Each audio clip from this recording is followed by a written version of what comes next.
দেখো, এবছর রথযাত্রাতে মা বাড়িতে বানিয়েছিল পুরীর ফেমাস খাজা এবং খেতেও দারুণ হয়েছিল। বেসিক্যালি সন্ধ্যার দিকে মা আমাকে বলল, "আজকে আমি বানাবো পুরীর মতো করে খাজা।" আমি বললাম, "চলো চেষ্টা করো।"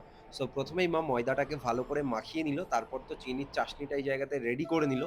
সো চিনির চাশনি রেডি হয়ে গেলে এটাকে একটা বোলের মধ্যে নামিয়ে রেখে মা চলে এলো রুটি বেলার জন্য। সো রুটি বেলা কমপ্লিট হয়ে গেলে মা একটা কৌটার মুখ নিয়ে সমান মাপের ৩ টে রুটি কেটে নিল। আর এগুলো দেখো কত সুন্দর সমান হয়েছে। মা নরমালি বেললে এত সমানভাবে বেলতে পারত না। তারপর তো ছোট, ছোট করে রাখা রুটিগুলো একটার উপর আরেকটা দিয়ে ভালো করে বেলে নিল এবং বেলা কমপ্লিট হয়ে গেলে এটাকে ফোল্ড করে ছুরি দিয়ে একটা সাইজ মতো কেটে নিল। এবার তো এই কেটে রাখা টুকরোগুলোকে বেলে বড় করে নিল এবং আমাদের খাজা রেডি হয়ে গেছে। তারপর তো রান্নাঘরে এসে সমস্ত খাজাগুলোকেই ভেজে নিলাম এবং তোমরা কমেন্টে জানাও তোমরা কে, কে পুরীতে গেছো এবং পুরীর এই খাজা খেয়েছো? আমি তো এখনো কোনোদিনই যাইনি, বাট ফিউচারে যাওয়ার ইচ্ছা আছে। আর এখন তো আমি রসের ভিতর থেকে খাজাগুলোকে তুলে নিলাম এবং একটা খাজা টেস্ট করলাম। আজকের খাবারের টেস্টটা মোটামুটি হয়েছিল।